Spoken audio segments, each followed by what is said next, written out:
Boa noite a todos. Boa noite. Sejam todos bem-vindos à reunião de fluidoterapia da noite de hoje. Boa noite também aos nossos irmãos que nos acompanham pelo canal do Centro Espírita Miguel pelo YouTube.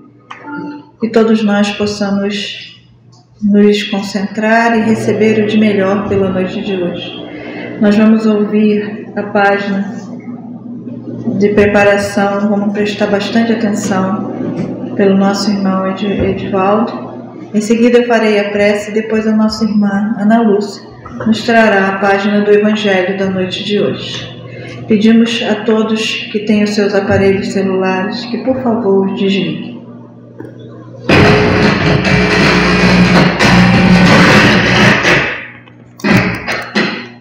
Uma boa noite a todos vocês que aqui se encontram e para você que nos acompanha através do nosso canal no YouTube, Centro Espírita Miguel Oficial. Vamos todos juntos elevando os nossos pensamentos a Deus, nosso Pai e a Jesus, acompanhando a leitura do livro Fonte Viva, psicografia do nosso saudoso Francisco Cândido Xavier e a mensagem do nosso irmão Emmanuel, número 153. Ouçamos. E logo os chamou. Está em Marcos, capítulo 1, versículo 20. Em alguns círculos do cristianismo, semelhante passagem, alusiva ao encontro do Senhor com os discípulos, é interpretada simplesmente como sendo um apelo do Cristo ao ministério religioso. Todavia, podemos imprimir-lhe significado mais amplo. Em cada situação do caminho, é possível registrar o chamamento celeste. No templo familiar, onde surgem problemas difíceis, ante o companheiro desconhecido que pede cooperação, à frente do adversário que espera entendimento e tolerância, ao pé do enfermo que aguarda assistência e carinho, à face do ignorante que reclama socorro e ensinamento, junto à criança que roga bondade e compreensão. Por onde formos, Jesus, Mestre silencioso, nos chama ao testemunho da lição que aprendemos. Nas menores experiências, no trabalho ou no lazer, no lar ou na via pública, eis que nos convida ao exercício incessante do bem. Nesse sentido, o discípulo do Evangelho encontra no mundo o santuário de sua fé e na humanidade a sua própria família. Assinalando, pois, a norma cristã como inspiração para todas as lides cotidianas, ouçamos a palavra do Senhor em todos os ângulos do caminho, procurando segui-lo com invariável fidelidade, hoje e sempre. Graças a Deus.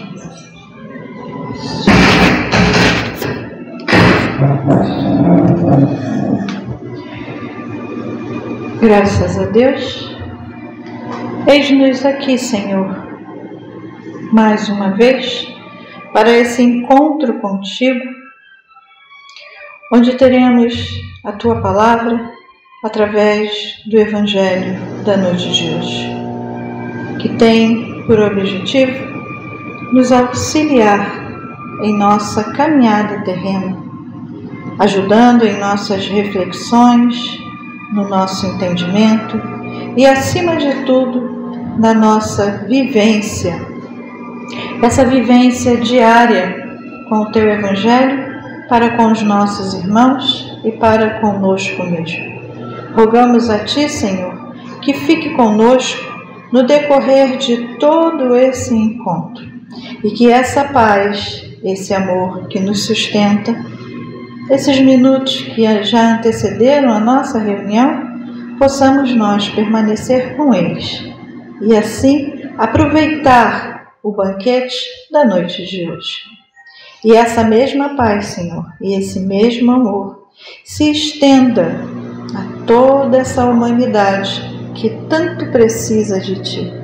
A esses irmãos que nos acompanham pelo nosso canal, mas também a esses irmãos que não têm quem peça por eles, os que se encontram nos hospitais, nos asilos, nos orfanatos, nos manicômios, nas casas de recuperação e nas penitenciárias.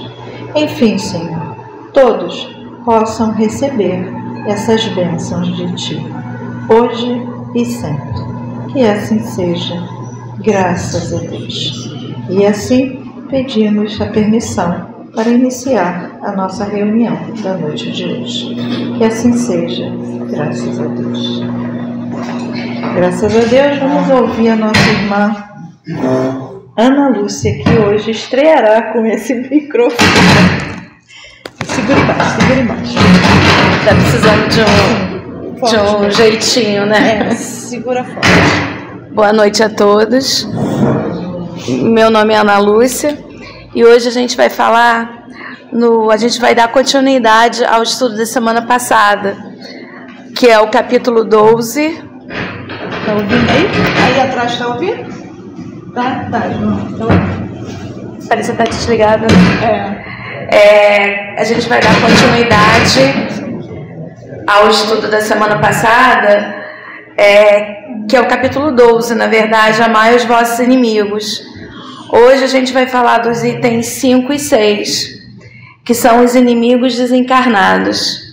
Semana passada foi falado sobre retribuir o mal com o bem, e hoje a gente dá continuidade a esse estudo. O item 5 começa nos chamando a atenção a nós espíritas em sermos indulgentes com os nossos inimigos, porque ele fala que nós sabemos, né, ou devemos saber que a maldade, na verdade, é uma imperfeição momentânea. Ninguém nasce, ninguém é criado mal, né? Na verdade, ninguém é criado para fazer o mal. Não existe aquele demônio que é criado. Isso, na verdade, nós somos criados simples e ignorantes, e a nossa meta é caminhar, é atingir essa perfeição, é a nossa evolução. E ele compara também com relação à criança, né? Que a criança, ela vai crescendo, ela vai sendo corrigida, e seria mais ou menos a mesma comparação. O homem mau, um dia, ele reconhecerá os seus erros e se tornará bom. E a morte, na verdade, só nos livra da presença material do nosso inimigo, porque nós sabemos muito bem que a morte não existe, né? A verdade, a morte é só do corpo físico, mas o ser continua existindo. E ele comenta que a vingança, ela pode inclusive passar de uma existência a outra. O sentimento de ódio, que na verdade, né, o Espiritismo, ele prova pra gente que extinguir o ódio com sangue, essa ideia é falsa, porque na verdade o sangue só alimenta o mais ódio, né? O ódio só vai alimentando mais ódio. Enfim, a gente sabe, né, através da literatura espírita, a gente sabe através até quem trabalha na mesa mediúnica, que muitas vezes o ódio vai alimentando esse sentimento de ódio, e muitas vezes, né, os irmãos ficam presos a esses sentimentos, às vezes por muitos séculos, eles não conseguem sair disso. E eu pensei também muito naquele círculo que a pessoa faz, né, faz o mal, a outra revida, e depois eu revido de volta. Na verdade, é uma coisa que não tem fim, né? E na verdade, só o bem consegue cortar essa questão dessa continuação do ódio. O Evangelho também nos alerta que o Espiritismo dá uma utilidade prática, nos dá uma utilidade prática aos ensinamentos de Jesus. Quando Jesus fala: amai os vossos inimigos, perdoai, perdoa sempre, né? Aí eu me lembro muito da Dona Marli, eu tive a oportunidade de trabalhar com ela, uma médium aqui na nossa casa, e ela sempre comentava, né? A gente não sabe também o que a gente não fez em outras vidas, em outras épocas. Então, a gente, até para julgar, a gente tem que tomar... a gente não tem esse direito. Então, a lei, na verdade, é a lei de amor, né? A lei do perdão. E o Evangelho nos alerta que não existe nenhuma pessoa que seja tão perversa que não se sensibilize com o bem, com um bom proceder. Que, na verdade, quando a gente pratica o mal, a gente acaba provocando mais mal, a gente acaba irritando, muitas vezes, os nossos inimigos. E já o bem não. O bem, ele tira o pretexto às represárias. É aquela famosa frase, né? Gentileza gera gentileza. A partir do momento, né, que a gente é gentil com alguém, a gente acaba gerando, né, gentileza nos outros. E a mesma coisa com relação ao bem. Então é através do bem, fazendo o bem, que a gente consegue transformar um inimigo em amigo. Isso vale também antes e depois da sua morte. Aí eu me lembro o exemplo do Divaldo, eu acho que a maioria já conheça, que ele tinha um obsessor que vivia tentando de todas as maneiras perturbá-lo, né, atrapalhar.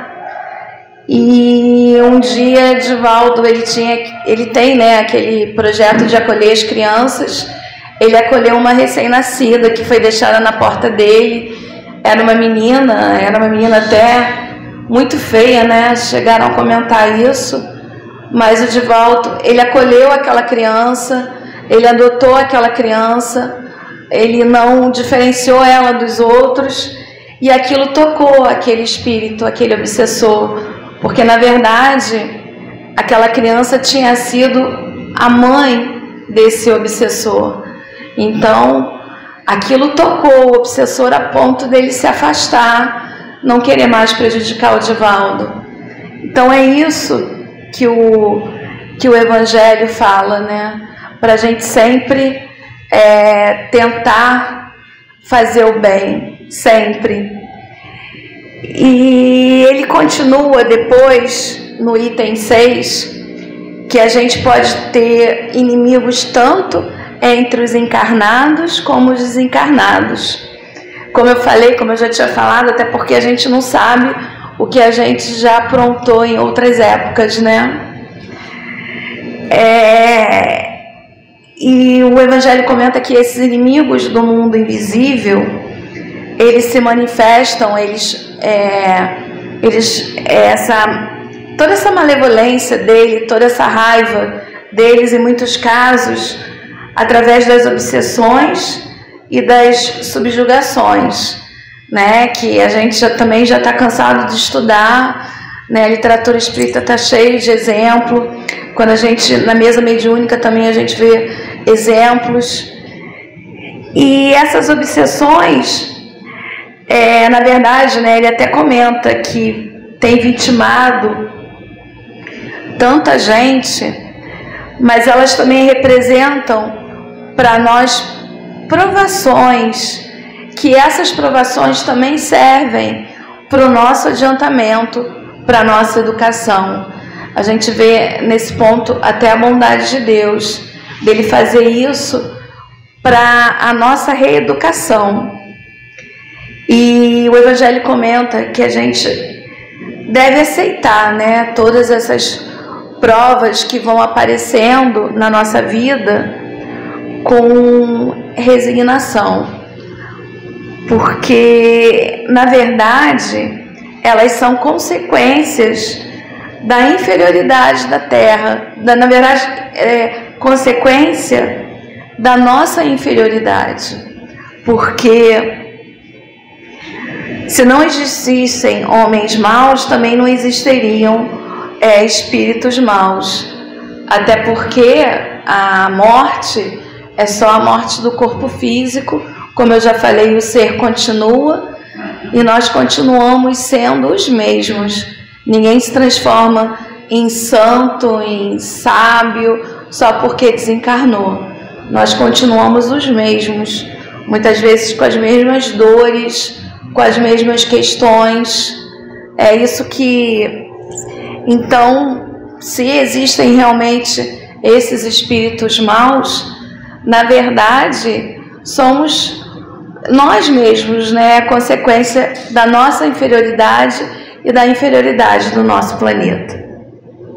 Então ele fala mais uma vez que nós devemos ser sempre benevolentes, não só com os nossos inimigos encarnados, mas também com os nossos inimigos desencarnados. Que eles estão lá, né? Eles são as nossas testemunhas. É muito comum na mesa mediúnica, quando a gente está conversando com o irmão, né? E o irmão fala, mas olha, ele continua sendo o mesmo, ele continua agindo da mesma forma, ele só mudou, né, a questão da aparência, mas são os mesmos pensamentos, as mesmas ações. Então a gente realmente precisa tomar muito cuidado com isso, com o que a gente está fazendo, com o que a gente está pensando. O Evangelho fala que antigamente usava-se o sacrifício, né, para acalmar esses deuses, né, que consideravam deuses. Depois eles eram considerados demônios, mas na verdade eles não são criações à parte de Deus.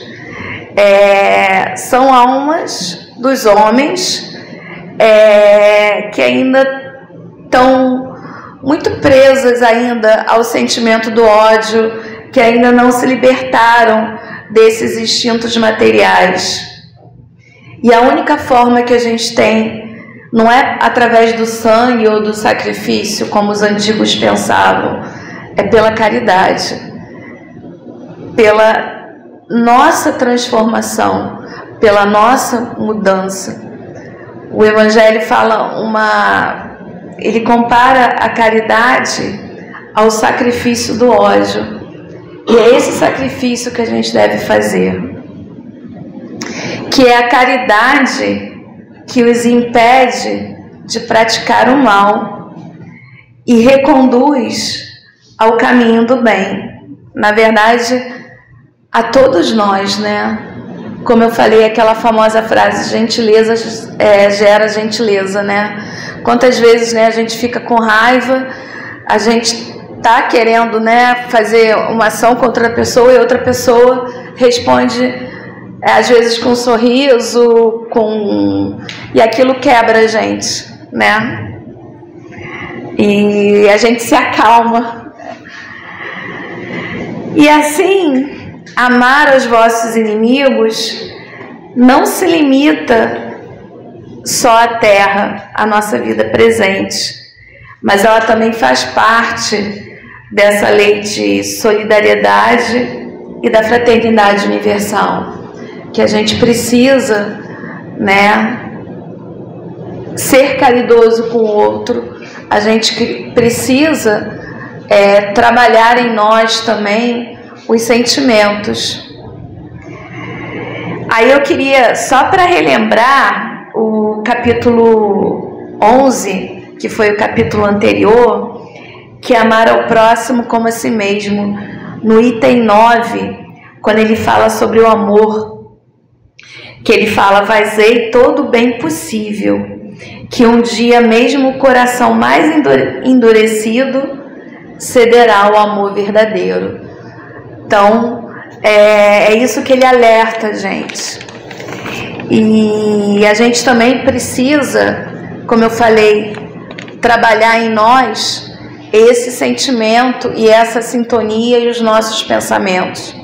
Eu estava olhando na internet, aí eu achei um texto muito interessante da Joana de Ângeles. Na verdade foi uma psicografia pelo Givaldo em 2005, em 28 de fevereiro de 2005. E ela comenta nesse texto que os inimigos desencarnados vinculam-se aos seres humanos atraídos pelas afinidades morais, pelos sentimentos do mesmo teor, pelas condutas extravagantes que se permitem. Então, e ela fala que a gente precisa ter muito cuidado com quem a gente está sintonizando, porque muitas vezes a gente está sintonizando com todo esse sentimento de ódio, de raiva. Então, é um esforço, a gente precisa se esforçar. A gente precisa se esforçar para modificar na gente toda essa conduta. Porque, segundo Joana de Ângeles, quando a gente se esforça pelo bem proceder, quando a gente prossegue na vivência da moral e do bem, a gente vai se libertando dos grilhões do vícios e a gente vai alcançando os níveis mais elevados da harmonia interior e os planos espirituais de felicidade onde passa a habitar. Ou seja, a gente vai sintonizando com outros espíritos e não aqueles espíritos que estão lá com raiva da gente. Porque, na verdade, ao mesmo tempo que a gente tem os inimigos desencarnados, a gente também tem os nossos amigos desencarnados, que eles nos querem bem. Só que muitas vezes a gente não deixa, né, eles nos ajudar, porque a nossa sintonia não permite. Os nossos atos, nossa sintonia, os pensamentos, a forma como a gente está lidando com determinadas situações. Ela fala, né, que quando a gente se compromete na ação do mal, a gente acaba tendo que reescrever essas páginas aflitivas. Enfim, a gente vai dando margem, né, a todo esse justificando todo esse ódio que os nossos inimigos têm pela gente, né? É o que a gente escuta, como eu falei na mesa medíocre, tá vendo? Olha, ele pensa da mesma forma, ele continua o mesmo. Ele não mudou nada, só a aparência dele que mudou. E na verdade a gente tem essas nuvens de testemunhas, né? E a gente só vai realmente tocá-los a partir da nossa reforma. Aí esse texto da Joana de Ângeles termina uma mensagem que eu achei muito bonita, que resume um pouco tudo isso. E ela fala: nunca desperdices a oportunidade de ser aquele que cede em contentas inúteis com perniciosas. Né? Para que você continuar a briga? Para que você continuar a discussão? Né? De perder no campeonato da insensatez, a fim de ganhar em paz interior. De servir com devotamento, embora outros sirvam-se explorando a bondade do seu próximo. De oferecer compreensão e compaixão em todas e quaisquer circunstâncias que se deparem. De edificar o bem onde te encontres, na alegria ou na tristeza, na abundância ou na escassez. De oferecer esperança, mesmo quando reine o pessimismo e a crueldade, levando ao desânimo e à indiferença. Isso a gente cai muito, né? A gente vê determinadas situações e parece que a gente só aumenta esse desânimo, ao invés de ser, né, de levar a esperança, a gente vai justamente o contrário. De ser aquele que ama, apesar das circunstâncias perversas. De silenciar o mal, a fim de referir-te àquilo que contribua em favor da fraternidade. De perdoar, mesmo aquilo e aquele que aparentemente não mereçam perdão. Ou seja, a gente não levar adiante esse sentimento de mágoa, de ressentimento, de ódio, que muitas vezes faz muito mal para a gente.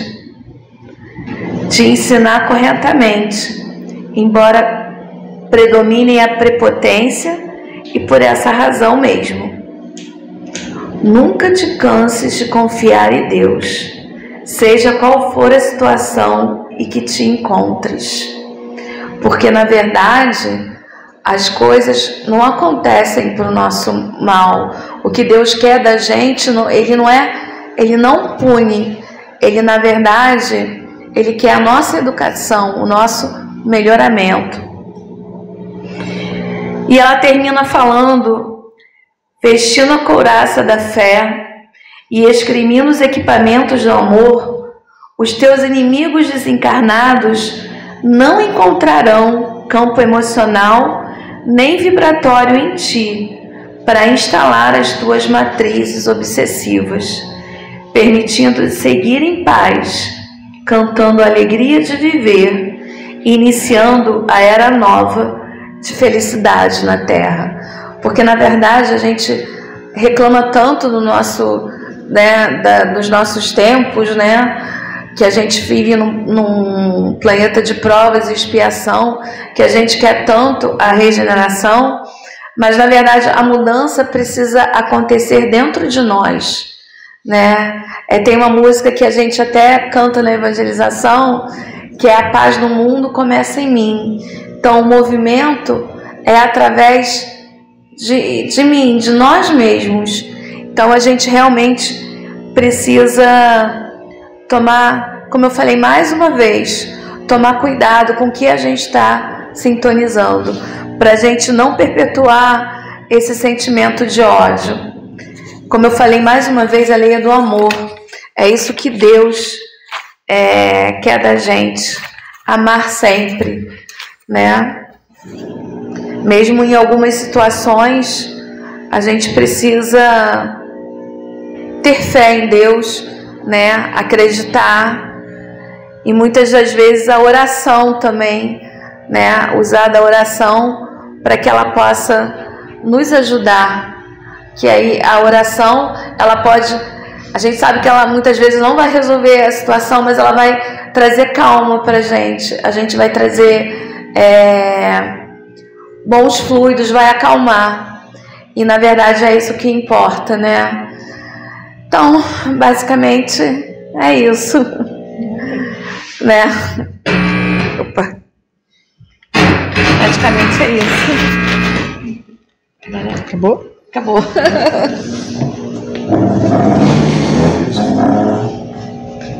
Gratidão. Então vamos mais uma vez unir os nossos pensamentos para te agradecer, Divino Mestre, por esse banquete da noite de hoje, nos trazendo lembranças, informações para utilizarmos no nosso dia a dia, porque já sabemos que as oportunidades aparecem a todo instante, nos chegam a todo momento, através daqueles que caminham conosco, lado a lado, Senhor, e pedindo um pouco mais de nós, um pouco mais do nosso amor, um pouco mais da nossa compreensão, um pouco mais da nossa tolerância e fé. Fé em dias melhores.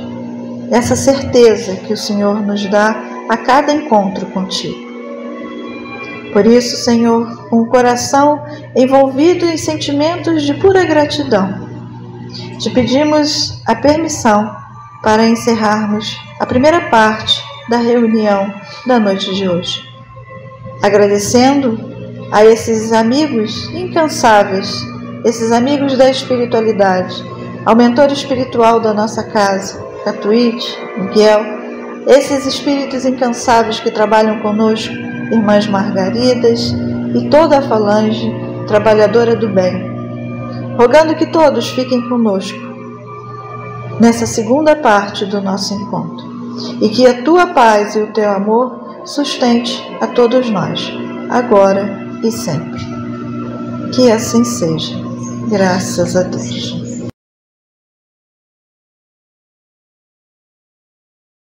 Quanta luz nesse ambiente descendo sobre nós.